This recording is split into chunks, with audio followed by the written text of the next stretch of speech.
Este es Chilena FM en el 101.13, la banda de frecuencia modulada. Bueno, como cada día martes, ya nos acompaña aquí Eduardo Artés, ex candidato presidencial, y por supuesto también nuestro panelista semanal acá en Chilena FM. Eduardo, ¿qué tal? Buenas tardes. Bienvenido a Chilena FM. Hola, muy buenas tardes. Bien, bien. Como todas las personas de mi edad, empezamos a tener algunos resfriados, ¿no? En esta Ya. época. Me imagino que te habrás vacunado, ¿no? Mira, aunque tú no creas, he estado por vacunarme, pero los tiempos no me calzan y Ya. ahí Bueno, es un descuido que no tiene mayor explicación que esa, nada más. bueno, habrá que ahí hacerse un tempito para ir a la vacuna probablemente, que es lo que se aconseja en estos casos. Así es. Eduardo, bueno, te comento, ya tú estás enterado que hoy día en la mañana muy temprano comenzó el desalojo ya de una parte que va quedando de la megatoma de San Antonio, que a diferencia de la que se hizo en el verano, ha sido evidentemente y objetivamente más tranquila, pero igual hay molestia de parte de los pobladores que en algunos casos dice que se sienten utilizados por los dueños de los terrenos, que en el fondo lo que aparentemente querían era negociar un precio que finalmente no llega y por eso que exigen posteriormente el desalojo. Pero detrás de esto, por supuesto, hay otras aristas que me gustaría poder escuchar de tu parte, Eduardo. Sí, mira, junto con lo que tú dices, que es verdad, porque eso se viene hablando hace mucho rato, ¿no? El tema que hubo un engaño real, pero también hay una necesidad de vivienda, ya, real, concreta. Y claro, el ministro Poduje plantea de que, bueno, que quienes hacen las tomas se saltan las filas, según él. Entonces, claro, hay una fila enorme de gente que está procurando tener una vivienda. En Chile existen más de 1.000 tomas, ojo, ¿no? Y un déficit de más de 1 millón de viviendas. Es gravísimo. Entonces, sí, podemos pedirle a la gente que en forma ordenadita haga todos sus trámites, se pongan en la fila, y hay una parte que así lo hace, pero la desesperación muchas veces es más grande. Entonces aquí queda planteado un problema de fondo, ¿no? No es tratar a la gente como que de sinvergüenza, media pilla, porque hace una toma, porque hace esto, hace lo otro. No es así. Puede que existan algunos casos, indiscutiblemente en toda cosa masiva, en todo lo que sea así, pero hay que dar cuenta del problema de fondo. Y yo no veo, pero ni siquiera una preocupación por la cantidad de tomas que hay, la cantidad de tomas que van a volver a realizarse, ¿no? Porque es una necesidad y la necesidad crea el órgano, ¿no? Y se produce eso, necesariamente. Entonces yo quedo con una sensación, ¿no? De querer colocar pobladores contra pobladores. Gente que necesita vivienda contra otros que necesitan. Algunos que se inscriben y esperan pacientemente y otros que se organizan y hacen toma. Entonces, la pelea no es poblador contra poblador, aquí hay un problema de fondo.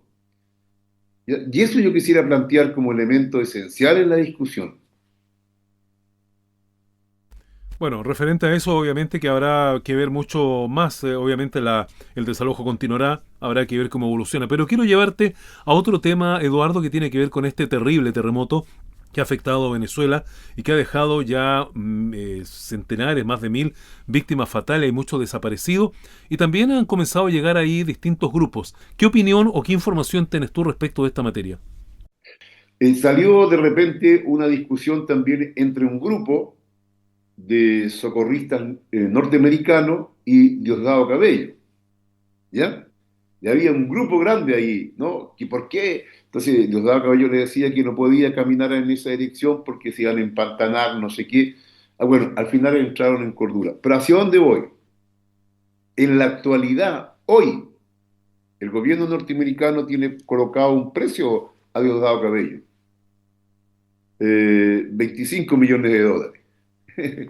Mira, y ahí habían más de 25 socorristas norteamericanos, habrían tocado más de 1 millón, cada uno si fueran 25. Entonces, es todo muy extraño lo que allí pasa. Y por otro lado, es muy cierto que no se han descongelado, a pesar de las buenas relaciones que tiene el régimen de la, ¿cómo se llama esta? ¿Cómo se llama la encargada, la Delcy Rodríguez. Daisy Rodríguez, su hermano? ¿no? Con Donald Trump. Y si se descongelaran eso, no sería necesario hacer lo que están haciendo, que pedir el socorro. Inclusive en este momento dicen que más que ayuda en cosas concretas necesitan ayuda económica, porque ellos tienen que planificar para ver qué esto y lo otro. Entonces, es una tragedia tan grande lo que el tema venezolano, porque a esta tragedia que es de carácter geológica, de los temblores, ¿no? Terremotos, un par de terremotos fuertes, se da una tragedia que está en lo político y en lo económico, ¿no? Porque a pesar, ¿no es cierto?, de que en el fondo Daisy Rodríguez se ha colocado bajo el alero de lo que es, como se llama, la administración de Donald Trump, y obedece en forma real a lo que le dice Donald Trump, ni siquiera le han levantado las sanciones. No obstante que Estados Unidos se ha hecho cargo del petróleo, del gas, del oro de Venezuela. Entonces, todo es tan ahí complejo, y el pobre pueblo venezolano, de verdad, lo pasa y la pasa muy mal, ¿no? Porque tendrían los recursos para resolver sus problemas. Eso es lo primero que yo quiero, y plantear mi solidaridad con el pueblo venezolano. No sé si hay algunas acciones que a lo mejor han sido de algunos funcionarios de una categoría u otra. No le quiero poner la fianza a nadie, ¿no? Porque después de lo que ha pasado, digamos, el grado de cómo se colocó Daisy Rodríguez al servicio, ¿no es cierto?, de una ocupación norteamericana en la práctica sobre Venezuela. O sea, es una barbaridad lo que uno ha visto, ¿no? Y bueno, sin embargo, a pesar de eso, Estados Unidos no levanta las sanciones ni devuelve lo que tiene incautado, que son miles de millones, inclusive bancos ingleses que tienen reservas de oro, ¿no? Que son de Venezuela y que hoy día las necesita. Más allá que sea este gobierno o lo que sea, pero digamos los venezolanos, eso es de los venezolanos. Bueno, les recuerdo que esta hora conversamos con Eduardo Ortiz, como cada martes acá en Chilena FM. Eduardo, vamos a la parte más local. Señalar que en días pasados una gira que hizo el presidente José Antonio Kast en el sur, tengo entendido, se enfrentó ahí con una pobladora, pero también con su hijo, y ahí tuvieron un diálogo que fue bien mediático porque al final hubo análisis y hubo comentarios de todo tipo respecto del comportamiento del presidente o del comportamiento de la mamá del niño. ¿Qué nos puedes decir tú al respecto, Eduardo? Mira, lo primero que, claro, se dio en el contexto de una visita o de sus viajes que hace por el país. Estuvo ahí en Villarrica, José Cas, y le fue a darle la mano a un niño de 10 años. El niño no le dio la mano. Y él lo empieza a reprender, a decirle que lo cortés no quita lo valiente y un montón de cosas. Una discusión con un niño de 10 años. No contento con esto, se devolvió y volvió a discutir. Y ahí discute la mamá también. Y la mamá le dice que es demagogo, lo cual en política es muy usado, ¿no? La palabra demagogo. La pregunta es, ¿el niño está obligado a darle la mano? Yo recuerdo que cuando yo fui candidato a la presidencia, lo dejé 2 veces, que en ese tiempo era candidato, José Cas, con la mano estirada. No se la di. Y no se la di porque es normal que tú no le des la mano a todo el mundo. Ni Putin, ni Donald Trump, ni nadie le da la mano a todo el mundo. Muchas veces frente a otros presidentes pasan caminando porque son gestos políticos, ¿no? Son gestos políticos, pues sí, cuando alguien le da la espalda, cuando no lo saluda, mira para otro lado. Eso forma parte de la política. Ahora, estamos frente a un niño, y si fuera un error del niño, que una conducta que habría que recoger, no es el presidente de la República justamente quien tendría que ir a corregirlo. Ahora, lo raro es que fue aprendida la mamá y se le vieron todas sus cosas.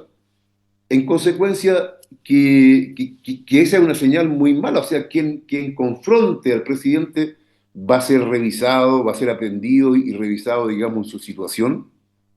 Y a todo esto, la acompañante de ella, que era una tía del niño, al parecer, tenía unas yayas, como se llama, con la justicia, pero no la mamá. Y sin embargo, los grandes medios siempre, al principio hablaron de la mamá, ahora ya no hablaron más del tema, porque el propio Kass le bajó ¿cómo se llama?, el nivel, porque en realidad es una barbaridad. Tú no puedes ponerte a discutir de igual, porque esa era una discusión. Y ustedes lo ven, está salido de sus casillas el presidente de la República. ¿Aquí qué pasa? ¿Le tienen miedo a un niño? Vaya a discutir con un niño.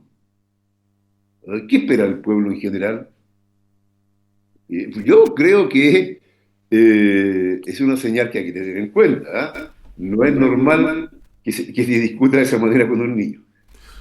Eduardo, y en otras materias, lo que sí obviamente sigue siendo un tema, y lo han discutido también en el gremio docente, tiene que ver con la deuda histórica, la forma en que se pactó, ¿no es cierto?, este pago en el gobierno anterior, pero que de todas maneras, tú mismo has dicho que esto no repara la totalidad del tema de la deuda histórica, y hoy día obviamente es un tema que sigue estando pendiente.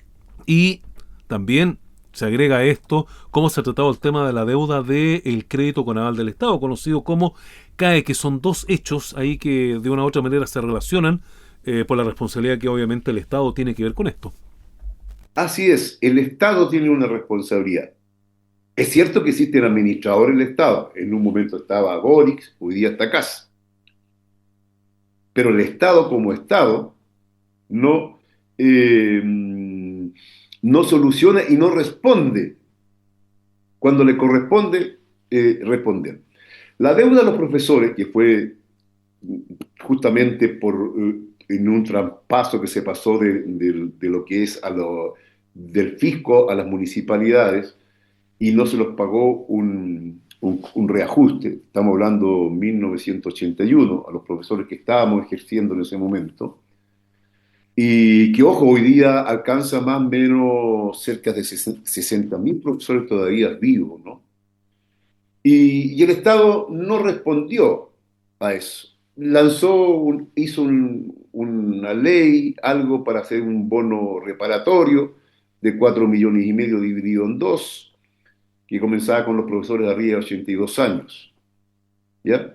Ojo, a cada uno de los profesores se le deuda, según el caso, entre 90 a 100 millones de pesos. O sea, no equivale al 5% de la deuda del Estado con los profesores traspasados.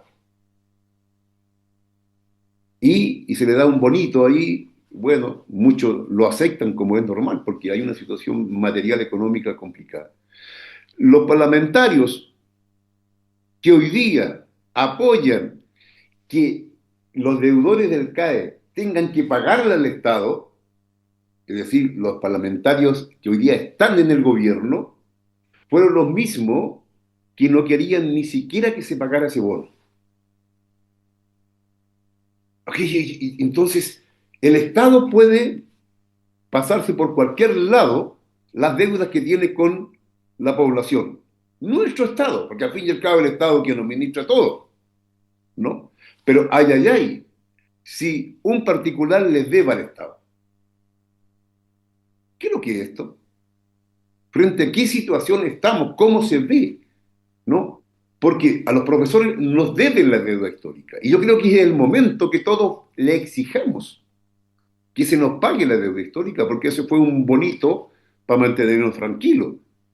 Pero que yo sepa, eso no salda la deuda. La deuda está vigente, ¿no? Bueno, y con el CAE, ¿por qué, si se usó ese criterio con los profesores, por qué no se usa ese criterio con los deudores del CAE y se le dice, mire, usted va a pagar un 5% lo que debe? Sí, si el Estado nos paga un 5% de lo que nos debe a los profesores que fuimos traspasados en tiempo de la dictadura, del fisco a las municipalidades, ¿por qué entonces no se usa el mismo criterio? Y hoy día tenemos personas que le han sido tomadas todo su dinero en las cuentas, algunos que ya están tomando formas de que no, que el empleador le pague en dinero efectivo, porque si se la ponen en las cuentas se la sacan, otros que han comprado una casa, en fin, yo conversaba con una cantidad de deudores, como se llama, del CAE, por ejemplo, que un departamentito para vivir con su familia, su mamá, etcétera, y me decía, bueno, ¿y qué hago ahora? Si estoy cesante, soy ingeniero industrial, pero no hay industria, y cuando uno consigue un trabajo un poco más allá del mínimo, ¿qué se hace? Entonces yo creo que ya pongámonos serio, el Estado o es un Estado para estar al servicio de la gente, o es simplemente para estrujar a la gente. Porque en el caso de los profesores, ya simplemente desconocieron la deuda y dieron una migaja, ya para que se queden tranquilos. Y bueno, ¿y por qué no hacen lo mismo ahora con el CAE? Eduardo, vamos a una última noticia del ámbito internacional. Declaraciones del presidente Donald Trump considera el comunismo como una de las principales y más grandes amenazas para los Estados Unidos. De hecho, lo calificó como un enemigo existencial mayor que otros graves desafíos de la historia universal, señala Donald Trump. Por favor, en un minuto, un comentario respecto de estas declaraciones, porque ya se nos va el tiempo. Sí. Mira, bueno, nosotros en nuestra organización, en el Partido Comunista Acción Proletaria PCAP, nos reíamos de esto. ¿Por qué nos reíamos? Porque hace un tiempecito atrás no decían que el comunismo había sido derrotado, ya no existía en el mundo, el comunismo es una cosa del pasado, son fantasmas del pasado, no existe nada. Y ahora dice en relación con lo existencial de Estados Unidos. O sea, en Estados Unidos está a puerta una revolución comunista, nos viene a decir Donald Trump. ¿Qué es esto? Inventan un enemigo que no es tan poderoso como ellos dicen, pero bueno, para lanzar toda una campaña y justificar todas sus medidas. Así como la islamofobia, es decir, contra los musulmanes, o en fin, se van inventando en ciertos momentos. Pero esto del comunismo es realmente ya un caso especial. Porque yo sepa, en Estados Unidos existen comunistas, sí, existen, ¿cómo se llama?, organizaciones comunistas, es verdad, pero lo voy a decir desde, como yo pienso, desgraciadamente no son lo que tengan la mayor influencia en el país. Entonces, plantearlo de esa manera y decir que esto es relación a América Latina.